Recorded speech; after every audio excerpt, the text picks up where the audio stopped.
pertemuan kami pimpinan MPR dengan Pak SBY dalam agenda silaturahmi kebangsaan.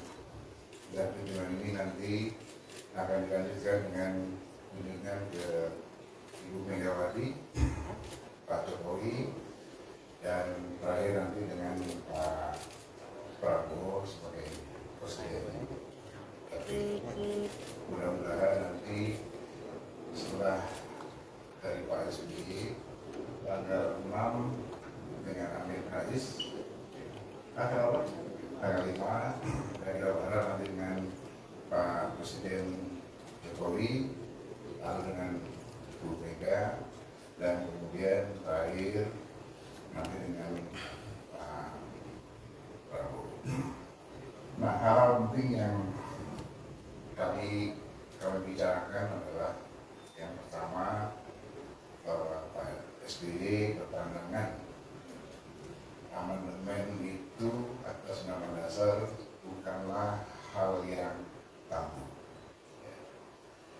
Beliau sependapat dengan pentingnya kita bangsa ini memiliki roadmap tentang pengarah program pembangunan jangka panjang berkesinambungan, namun tetap selaras dengan visi misi Presiden yang berjalan.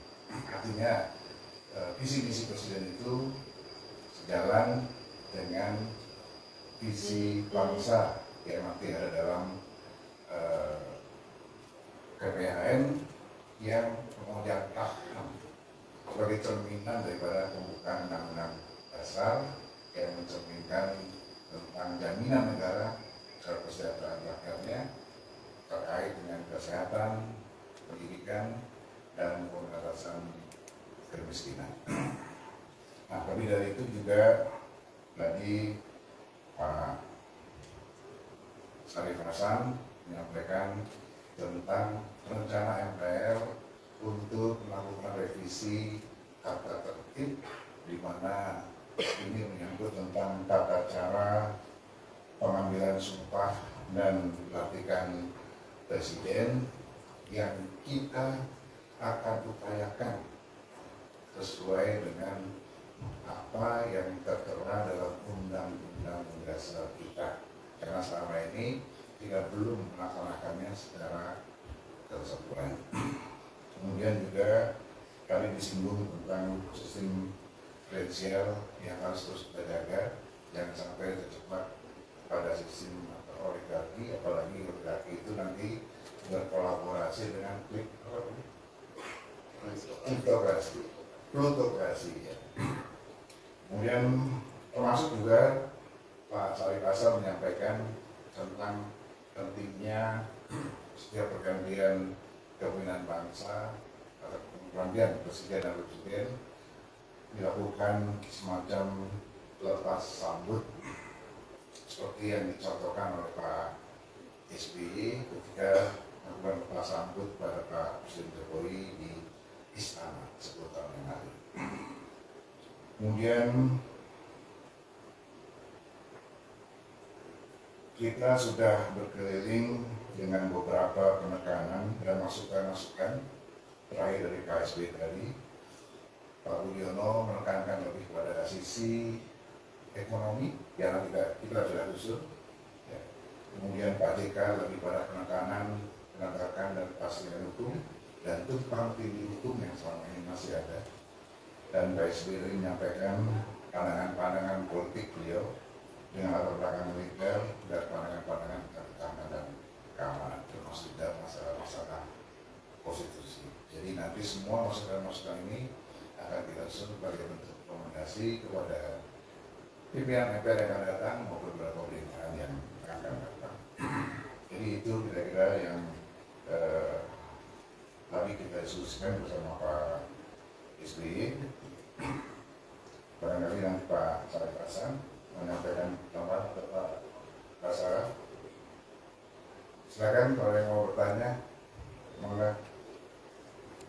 Saya Pak, Izin Pak, Ilham dari videojurnalis.kompas.com. Kira-kira kalau dari pertemuan Pak SBY tadi, saran yang paling menonjol Pak SBY terkait dengan politik secara latar belakang militer itu apa? Apa yang saran yang paling menonjol gitu, yang bisa di-highlight gitu. Terus kedua, ini kan ada kalau ngomongin bernegara tadi kan kita juga tidak pernah terlepas dari lembaga hukum ya. Saat ini kan memang isunya lagi ada dua aparat hukum yang diisukan sedang konflik lah gitu atau bersetegang gitu, yaitu Kejaksaan Agung dan Polri. Sebenarnya dari MPR tuh ada dorongan gak sih Pak untuk secara keterbukaan terkait dengan kasus yang diduga penguntitan itu? Ya, kita tidak sibuk karena dalam pandangan kami itu sudah selesai dengan pertemuan Pak Jaksa Agung dengan Kapolri kemarin di istana. Tinggal masing-masing dua pimpinan ini menyelesaikannya di bawah.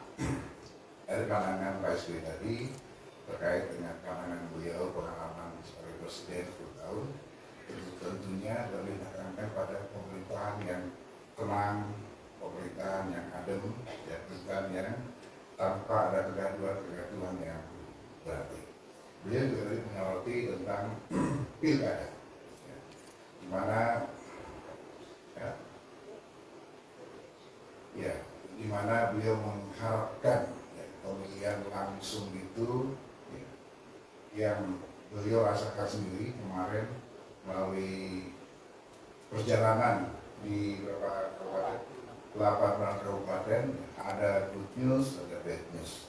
Ya, good newsnya bahwa kesadaran rakyat kita berpolitik sudah semakin dewasa, dan lagi persoalan tentang ras, etnis, apalagi agama, ya terlebih ideologi, tidak lagi pertentangan soal itu. Tapi bad newsnya adalah tadi ya, pemilu berbiaya tinggi. Ya.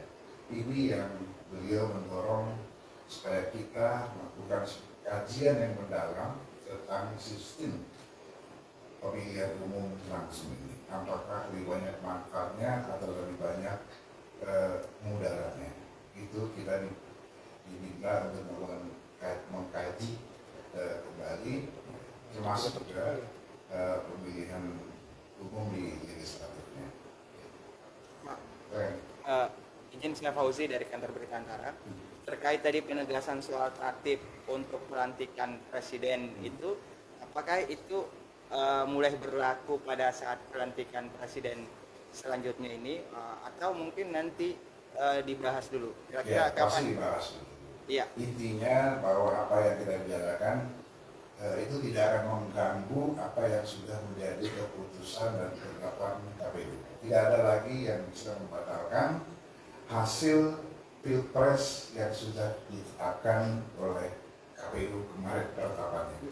Yang kita lakukan hanyalah menguatkan ya, dan menyesuaikan agar sesuai dengan Undang-Undang Dasar kita, yaitu dengan keluarnya TAP dengan putusan TAP MPR atas penetapan meresmikan penetapan itu ya, dengan sifatnya basic administratif dan mekanisme pengambilan sumpah dan pelantikan, karena bunyi Undang-Undang Dasar kita adalah MPR melantik. Artinya mulai berlaku pada saat pelantikan ini, Pak? Ya, kita akan bicarakan nanti di sidang paripurna masa akhir jabatan kita, sekaligus juga perubahan tentang tatibnya di situ pada bulan September. Nah, tapi sebelumnya ini kita bahas nanti di rapat gabungan fraksi-fraksi dan DPD di MPR pada bulan Agustus ya. Ya, awal Juni. Ya, awal Juni. Kalau di agenda saya 31, tapi kita lihat perkembangan apa yang pasti awal Juni harus sudah terjadi apa. Pak, yang selanjutnya Pak, kami juga mendapatkan agenda terkait kunjungan ini ya. Itu salah satunya yang dikunjungi adalah Surya Paloh, Ketua Umum Nasdem.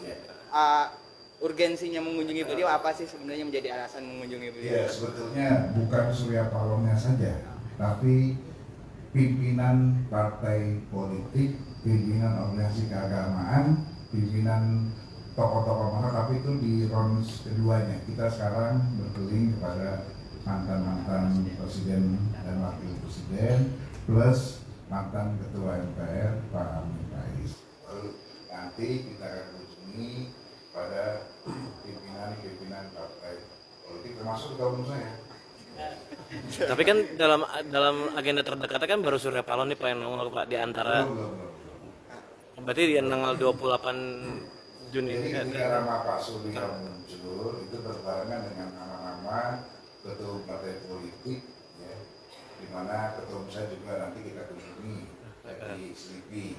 Kalau Pak Bu Mega itu bukan dalam kabinet sebagai PDIP, tapi sebagai mantan presiden atau presiden yang kelima, presiden RI yang kelima. Ini beliau tadi presiden RI ke-6, presiden kelima, presiden RI ke-7, dan terakhir ke-8. Barulah kita kunjungi. Itu yang akan muncul nama-nama 31 semua, ya. Semua ketua partai politik termasuk ketua umumnya Pak Presiden Nurahid, Presiden PKS, ya. Ya, semua. Nah, nanti kalau Pak Prabowo ya sekaligus. Tapi memang di agenda karena ada untuk mengunjungi parpol-parpol ya Pak. Pasti ada. Nggak jangan parpol semua kita kunjungi termasuk masalah agama tokoh-tokoh. Kita perlu banyak masukan sebagai catatan yang bisa kita rangkum nanti untuk kita sampaikan kepada MPR mendatang maupun pemerintah mendatang. Ya, parpol yang punya kursi di DPR kata Pak Hidayat Nurwahid. Pak, terakhir soal sikap beberapa waktu terakhir kan lagi ramai soal revisi undang-undang penyiaran termasuk kebebasan Kalau itu tanya sikap ke MPR aja, DPR. sikap MPR aja gimana sih Pak? Sikap Kita MPR. kalau bertanya konstitusi kita baru menanggapi. Jadi apa ngerti? Nanti kita dituding kayak Pak Luma. Ya, siap, makasih Pak.